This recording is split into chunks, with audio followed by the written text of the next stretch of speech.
जब मैं कमरे में पहुंचा तो एक सनसनीखेज मंजर मेरे सामने था। पंडित भीरू ने गोपाल को दोनों हाथों से सर पर उठा रखा था। गोपाल बुरी तरह चीख रहा था। पंडित भीरू ने चक्कर काटते हुए उसे सर के ऊपर घुमाया और फिर खिड़की के बाहर उछाल दिया। एक जोरदार छन्नाका हुआ और गोपाल खिड़की तोड़ता हुआ बाहर की तारीकी में गायब हो गया। फजा में गूंजने वाली उसकी आखिरी चीख बड़ी खौफनाक थी। पंडित भीरू ने कालीन पर पड़ी हुई राइफल उठा ली और फिर हम दोनों ने सुमित्रा को बाहों से पकड़कर उठाया। वो खौफ से थर थर कांप रही थी। मैंने उसे झंझोड़ा, कहा, अपने हवास को काबू में रखो सुमित्रा, नागराज भाग गया है, हमें भी फौरन यहाँ से निकलना है। पंडित भीरू ने सुमित्रा को संभाल लिया था। मैंने सुमित्रा का हाथ छोड़ दिया और राधा की लाश पर झुक गया। राधा ने एक मर्तबा कहा था कि वो अपना जीवन दे देगी, मगर मेरे विश्वास को धोखा नहीं देगी। उसने अपना वादा पूरा कर दिया था। मैंने उसकी पेशानी पर बोसा दिया और उठकर खड़ा हो गया। कमरे से बाहर निकलते हुए भी मैंने मुड़कर राधा की लाश की तरफ देखा और फिर हम तीनों लिफ्ट की तरफ दौड़ने लगे। ऊपर आने वाली लिफ्ट पर 5 का हिस्सा रोशन था और फिर उस वक्त 6 का हिस्सा रोशन हो गया। लिफ्ट का दरवाजा किसी भी वक्त खुल सकता था। मैं राइफल तान कर दरवाजे के सामने खड़ा हो गया। मैंने तय कर लिया था कि लिफ्ट से जो कोई भी बरामद होगा उसे राइफल की जद पर लेकर लिफ्ट में घुस जाएंगे और नीचे पहुंचकर भी राइफल के जोर पर अपना रास्ता बनाते हुए निकल जाएंगे। भीरू ने एक हाथ से सुमित्रा को बाजू से पकड़ रखा था और दूसरे हाथ में राइफल संभाल रखी थी। लिफ्ट का दरवाजा खुला और अंदर से बरामद होने वाले 2 आदमियों को देखकर मैं उछल पड़ा। वो शक्तिलाल और मिट्ठू राम थे। शक्ति मुझे देखते ही चीख उठा, गोली मत चलाना गुरु, लिफ्ट में आ जाओ, जल्दी करो। मिट्ठू और शक्ति को देखकर मुझ पर हैरतों के पहाड़ टूट पड़े। मेरे दिमाग में धमाके से होने लगे, मगर ये सोचने का वक्त नहीं था कि वो लोग यहाँ कैसे पहुंचे। मैंने पहले भीरू और सुमित्रा को अंदर दाखिल होने का मौका दिया, फिर खुद भी अंदर घुस गया। शक्ति ने अब भी ऑटोमेटिक दरवाजे को हाथ से रोक रखा था। फिर उसने बाहर गर्दन निकालकर इधर उधर झांका। उसने सवालिया निगाहों से मेरी तरफ देखा, बोला, वो कहाँ है गुरु, वो? मैं उसका मतलब समझ गया कि वो राधा का पूछ रहा है। मैंने मध्यम लहजे में कहा, वो अब हम में नहीं रही शक्ति। शक्ति ने दरवाजा छोड़ दिया। मिट्ठू पहले ही ग्राउंड फ्लोर का बटन दबा चुका था। ऑटोमेटिक दरवाजा बंद हो गया और लिफ्ट ने तेजी से नीचे का सफर शुरू कर दिया। मैंने शक्ति को बताया, नागराज दूसरी लिफ्ट से नीचे भाग गया है। शक्ति ने पुरसुकून लहजे में कहा, वो कहीं नहीं जा सकेगा। ग्राउंड फ्लोर पर हम लिफ्ट से बाहर निकले तो लॉबी में सन्नाटा था। शानदार इस्तकबालिया काउंटर भी खाली पड़ा हुआ था। अलबत्ता बाहर वाले दरवाजे के करीब और लिफ्ट के सामने एक एक आदमी खड़ा था। उन दोनों के हाथों में ऐसी ही राइफलें थीं जो हमारे पास थीं और वो शक्तिलाल के आदमी थे। शक्ति ने लिफ्ट के सामने खड़े हुए आदमी से पूछा, नागराज कहाँ गया? तुम लोगों ने उसे रोका क्यों नहीं? उस शख्स ने कहा, नागराज तो इधर नहीं आया। और फिर इंकिशाफ हुआ कि उस वक्त लिफ्ट जब नीचे आई थी तो खाली थी। मेरा दिमाग घूम गया। नागराज कहाँ गायब हो गया? शक्ति ने चीख कर अपने आदमियों को कुछ हिदायत दी और हमें लेकर बाहर की तरफ दौड़ा। शीशे के बड़े मरकजी दरवाजे से निकलकर हम अपनी फिएट की तरफ दौड़े। शक्ति ने चीख कर कहा, गुरु तुम लोग निकल जाओ, हम यहाँ संभाल लेंगे। पार्किंग में सन्नाटा था। होटल के सामने अलबत्ता सड़क पर ट्रैफिक जारी था। होटल हिल्टन ऐसा नहीं था कि रात के इस हिस्से में भी सुनसान या वीरान नजर आता। वो तो बाद में इंकिशाफ हुआ कि शक्ति का एक आदमी होटल के दाखिली दरवाजे पर भी खड़ा था, जिसने अंदर आने वाली गाड़ियों को बाहर ही रोक रखा था। बाहर वालों को ये पता न चल सका कि अंदर क्या हो रहा है या क्या हो चुका है। मैं सुमित्रा के साथ पिछली सीट पर बैठ गया और पंडित भीरू ने फिएट का स्टीयरिंग संभाल लिया। होटल का खारजी गेट खाली था।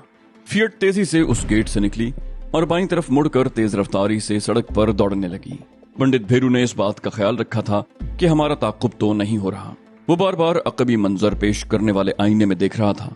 कई सड़कों पर घुमाने के बाद उसने मुतमईन होकर फिएट एक और सड़क पर मोड़ दी। सुमित्रा गहरे गहरे सांस ले रही थी। उसका बदन अब भी हौले हौले कांप रहा था। फिएट पहाड़ी वाली सड़क पर चढ़कर बंगले के गेट के सामने रुक गई।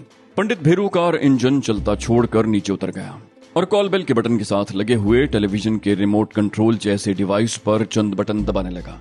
गेट खुल गया। वो दोबारा कार में अंदर आ गया और कार को गेट के अंदर ले जाकर रोक दिया। फिर पीछे मुड़कर देखते हुए बोला, सुमित्रा उतर कर गेट बंद कर दो। सुमित्रा सीधी होकर बैठ गई। उसने पहले इधर उधर देखा और फिर कार का दरवाजा खोलकर नीचे उतर गई। अंदर लगे हुए उसी तरह के डिवाइस पर उसने बटन दबा दिया।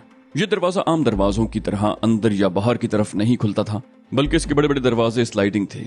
फर्श पर लोहे की एक पट्टी लगी हुई थी। भीरू ने अपनी हिफाजत का बहुत शानदार इंतजाम कर रखा था। ये ऑटोमेटिक गेट रिमोट कंट्रोल के जरिए भी खोला जा सकता था। सुमित्रा गेट बंद करके दोबारा कार में आ गई। इस मर्तबा वो सीधी बैठी थी। उसके चेहरे के तासुरात बदल गए थे। उसे इत्मीनान हो गया था कि वो खैरियत से घर पहुंच गई है। बंगले की असल इमारत गेट से काफी फासले पर थी और वहां तक पुख्ता सड़क बनी हुई थी जिसके दोनों तरफ फूलों की क्यारियां थीं। इन्हीं क्यारियों में या लॉन में किसी और जगह रात की रानी के पौधे भी लगे हुए थे। तेज खुशबू फजा में फैली हुई थी। पोर्च में कार रोक कर भेरू ने इंजन बंद कर दिया और दरवाजा खोल कर नीचे उतर आया। मैं भी नीचे उतर आया। भेरू ने कहा, सुमित्रा, कार को ले जाकर पीछे वाले गैराज में बंद कर दो और सारी चीजें इसमें से निकाल लेना। सुमित्रा कार ले गई। उस वक्त बरामदे वाला दरवाजा खुला और रत्ना बरामद हुई। चेहरा सुता हुआ था और आंखों में हल्की सी सुर्खी थी। साफ लग रहा था कि वो सोते में से उठकर आई है। मैंने पूछा, तुम सो रही थी? वो बोली, हाँ, सोफे पर बैठे बैठे ऊँग गई थी। राधा कहाँ है? उसने सुमित्रा को तो देख लिया था मगर जाहिर है राधा उसे दिखाई नहीं दी। मैंने मध्यम लहजे में कहा, राधा नागराज की दरिंदगी का शिकार हो गई। आओ अंदर बैठ कर आराम से बात करें। रत्ना का चेहरा धुआं हो गया। वो अजीब सी नजरों से मेरी तरफ देख रही थी। उन दोनों का ताल्लुक अगरचे चंद रोज से ज्यादा पुराना नहीं था। पहले रोज रत्ना को देखकर राधा की तेवरी पर बल पड़ गए थे, लेकिन चंद घंटों के बाद ही उनमें दोस्ती हो गई थी और पिछले चंद रोज के दौरान तो उनमें गाड़ी छनने लगी थी। और अब राधा की मौत की खबर सुनकर रत्ना पर गोया बिजली सी गिरी थी। वो बेहिस्सो हरकत खड़ी पलक झपके बगैर मेरी तरफ देख रही थी। मैंने उसका बाजू पकड़ा, कहा, आओ अंदर चलें। पंडित भेरू हमसे पहले अंदर जा चुका था। हम बड़े हॉल में दाखिल हुए तो मेरी नजरें हॉल के आखिरी सिरे पर बार काउंटर की तरफ उठ गईं। भेरू विस्की की एक चपटी सी बोतल से मुंह लगाकर गटागट पी रहा था। उस वक्त उसे इसी चीज की जरूरत थी। मैं भी बड़ी शिद्दत से कॉफी या चाय की तलब महसूस कर रहा था। मैंने रत्ना की तरफ देखते हुए कहा, कॉफी या चाय बना सकती हूँ? वो बोली, हाँ, तुम बैठो, मैं लाती हूँ। मैं एक सोफे पर ढेर हो गया। कैराकॉफ सामने सेंटर टेबल पर रखी थी। मेरा दिमाग अभी तक घूम रहा था। राधा की मौत का खौफनाक मंजर बार बार मेरी आंखों के सामने घूम जाता। मैंने कई लोगों को मरते हुए देखा था, कई लोगों को अपने हाथों से मौत के घाट उतारा था, मगर ऐसी खौफनाक मौत मैंने कभी नहीं देखी थी। वो मंजर याद करके मेरा दिल अब भी कपकपाने लगता और ये सोचकर ही मेरा दिमाग घूम रहा था कि नागराज के तैयार किए हुए ये इंजेक्शन मेरे मुल्क भेजे जाएंगे और वहां मौत का ये खौफनाक खेल खेला जाएगा। बेगुनाहों के खून से होली खिली जाएगी, लेकिन मैं ऐसा नहीं होने दूंगा।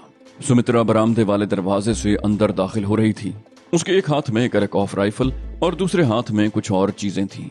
उसने वो तमाम चीजें सोफे पर फेंक दी और पंडित भेरू की तरफ गई। उसके चेहरे पर खौफ और वहशत के तासुरात अब भी मौजूद थे। उसने भेरू के हाथ से शराब की बोतल झपट कर अपने होंठों से लगा ली। रत्ना शायद किचन में ये सब कुछ देख रही थी। चंद मिनट के बाद वो किचन से निकली तो ट्रे में सिर्फ 2 कप थे। वो समझ गई थी कि रत्ना और भेरू चाय या कॉफी नहीं पियेंगे। वो कॉफी बनाकर लाई थी। उसने मेरी तरफ देखते हुए पूछा, क्या हुआ राधा, कैसे? मैंने अफसुर्दा लहजे में कहा, मुझे अफसोस है कि मैं उसकी कोई मदद नहीं कर सका। फिर उसे तफसील बताई। इस दौरान सुमित्रा और पंडित भेरू भी हमारे करीब आकर बैठ गए। भेरू के हाथ में अब भी बोतल थी जिससे वो वक्फे वक्फे से चुस्कियां ले रहा था। मैंने कहा, लेकिन एक बात मेरी समझ में नहीं आ सकी। उन्होंने जिस तरह हमें घेरा था उससे लगता था कि उन्हें हमारे वहां पहुंचने की खबर मिल गई थी और उन्होंने कोई कार्रवाई करने से पहले ही हमें बेबस कर दिया। पंडित भेरू ने कहा, उन्हें खबर कौन देगा? नागराज बहुत चालाक आदमी हो सकता है। उसके आदमियों में से किसी को हम पर शुबा हो गया होगा।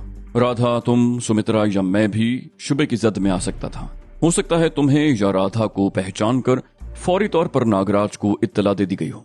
मैंने कहा, हो सकता है, लेकिन शक्ति वगैरह वहां कैसे पहुंचे? पंडित ने कहा, वो कौन लोग थे? मैं तो उन्हें लिफ्ट से निकलते देखकर डर गया था। मैंने कहा, वो भी तुम्हारी तरह मेरे हमदर्द हैं। नागराज के जुल्म के खिलाफ वो भी सीना सुपर हैं। अब तक बहुत काम कर चुके हैं, लेकिन मुझे हैरत है कि वो लोग वहां कैसे पहुंचे। पंडित भेरू ने कहा, ये तो वो बता सकेंगे, लेकिन उनकी मुदाखलत की वजह से हमारी जान बच गई। फिर कुछ देर खामोशी के बाद बोला, अब मुझे यकीन है कि खिड़की पर बाहर से गोली उन्होंने ही चलाई होगी। उन्हें किसी तरह पता चल गया होगा कि हम कहाँ हैं। उस गोली ने ही हमें बचा लिया। मेरे सामने आएंगे तो मैं उनका शुक्रिया जरूर अदा करूंगा। मैंने कहा, बेला और पंडित अमरीश भी गायब हो गए थे। नागराज का फरार भी मेरी समझ में नहीं आ सका। लिफ्ट नीचे पहुंची तो वो खाली थी। वो रास्ते में कहाँ गायब हो गया? भेरू ने कहा, वो उस लिफ्ट में सवार ही नहीं हुआ होगा। ऑटोमेटिक लिफ्ट ऊपर किसी मंजिल पर खाली हो तो खुद ब खुद ग्राउंड फ्लोर पर आ जाती है और नागराज वहां पर ही किसी कमरे में गायब हो गया होगा और बेला वगैरह भी किसी कमरे में छुप गए होंगे। मैंने कहा, हाँ, हो सकता है ऐसा ही हुआ हो। पंडित ने कहा, नागराज को अब तलाश करना मुश्किल हो जाएगा। उसे तलाश करना बहुत जरूरी है। वो जब तक जिंदा है मैं चैन से नहीं बैठ सकूंगा। इतना कुछ होते हुए भी मैं कैदियों की तरह इस बंगले में महसूर रहूंगा। अब तो बेला और पंडित अमरीश ने भी मुझे देख लिया है। वो लोग मुझे देखते ही पहचान जाएंगे। मैंने अंदाजा लगा लिया कि वो खौफजदा था और इसी खौफ से वो इस बंगले में छुपा हुआ था। आज मैं उसे ये बावर करवा कर बाहर ले गया था कि उसे कोई नहीं पहचान सकेगा, लेकिन नागराज ने उसे छठी उंगली से पहचान लिया था और इस बात का भी अफसोस था कि उसके पास बेपनाह दौलत थी, लेकिन उसे खर्च करने का मौका नहीं मिल रहा था और वो इस बंगले में मैसूर था। मैंने उसके चेहरे पर नजरें जमाते हुए कहा, डरते क्यों हो पंडित? अगर तुम इस तरह डरते रहे तो तुम्हारा पूरा जीवन इन्हीं दीवारों के अंदर गुजर जाएगा। हिम्मत करो तो अपने दुश्मन को जेर भी कर सकोगे। आज तुमने जो कुछ किया उससे अंदाजा होता है कि तुम कुछ बल्कि बहुत कुछ कर सकोगे। नागराज को भी ये पता चल गया है कि तुम अकेले नहीं हो। पहले तो मैं भी उससे छुपता फिरता था, लेकिन अपने कई आदमी मेरे हाथों मरवाने के बाद अब वो मुझसे छुपता फिरता है। अब वो हम पर हमला करने की हिम्मत नहीं कर सकता। हम उस पर हमला करेंगे। 1-2 दिन में ये भी पता चल जाएगा कि वो कहाँ छुपा हुआ है और उसके बाद उसे भागने का मौका नहीं दूंगा। पंडित भेरू ने कहा, तुम्हारी वजह से ही तो मुझे शक्ति मिली है कि मैंने पहली मर्तबा उस राक्षस का सामना किया था, और तुम साथ रहोगे तो मेरे अंदर ये शक्ति कायम रहेगी। बल्कि तुम मेरे साथ ही रहो, यहाँ तुम्हें कोई कष्ट नहीं होगा। मेरे पास दौलत की कमी नहीं, तुम देख चुके हो। जो चाहो जितना चाहो यहाँ से ले जा सकते हो। बस उस राक्षस को जिंदा नहीं रहना चाहिए, उसका अंत ही मेरा जीवन है। हम देर तक बातें करते रहे। रात का 1:30 बज रहा था। पंडित भेरू उठकर अपने कमरे में चला गया और मैं और रत्ना उसके बाद भी देर तक बैठे राधा के बारे में बातें करते रहे। मैं सोफे पर बैठे बैठे ऊँघने लगा तो रत्ना अपनी जगह से उठते हुए बोली, तुम कमरे में जाकर आराम से सो जाओ। मैंने कहा, तुम चलो मैं आता हूँ। उस वक्त मुझे नींद आ रही थी, लेकिन रत्ना के जगा देने के बाद मेरी आंखें बंद नहीं हो सकीं और मेरे जहन में सोचों का धारा एक बार फिर बह निकला। मैं कहां से कहां पहुंच गया था। मैं अपने देश में होता तो शायद मेरे अंदर वतन परस्ती का जज्बा इतनी हलचल न मचाता, किसी का आवाज मेरे जमीर को न झंझोड़ता और मैं वही मुजरिम का मुजरिम ही रहता। मुजरिम तो मैं अब भी था।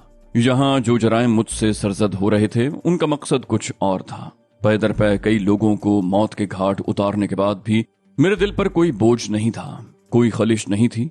यहाँ मैं जो कुछ कर रहा था अपने वतन की भलाई और अपने हम वतनों की भलाई के लिए कर रहा था, और ये महज इत्तेफाक था कि यहाँ आकर मैं अपने वतन के खिलाफ बहुत बड़ी साजिश से आगाह हो गया था और मुझे अपने वतन से दूर रहते हुए वतन की कुछ खिदमत का मौका मिल रहा था।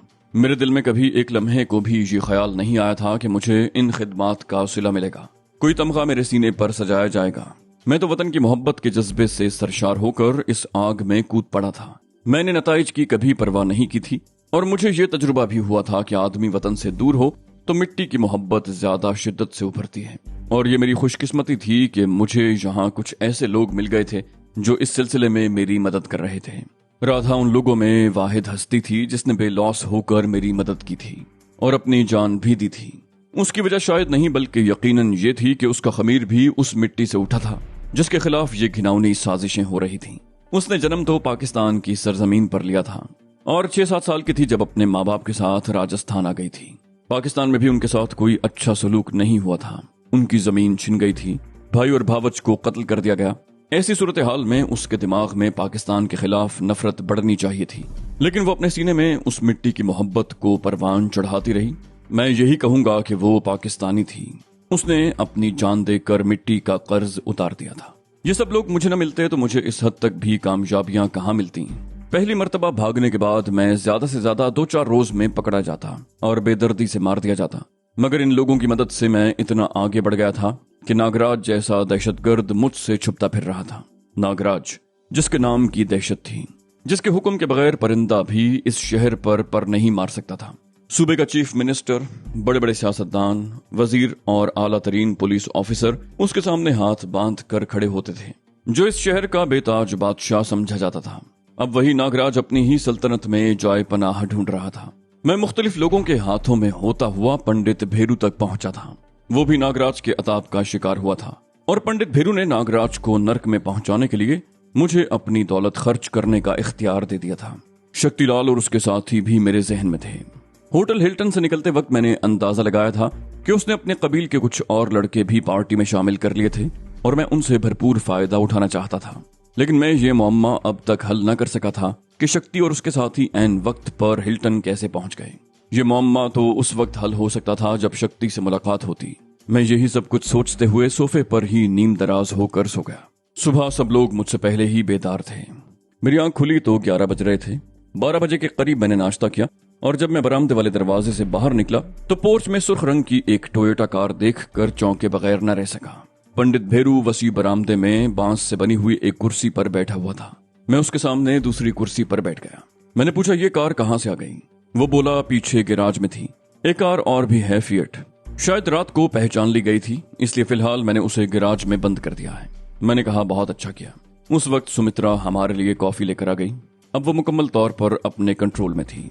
भेरू के इस बंगले में आए हुए 3-4 दिन हो चुके थे, मगर मेरा ज्यादा वक्त अंदर ही गुजरा था। उस वक्त भी मैं उठकर भेरू के साथ बरामदे से उतर आया। बंगले की इमारत के इर्द गिर्द बहुत वसीओरीज कंपाउंड था। मेरा अंदाजा दुरुस्त था।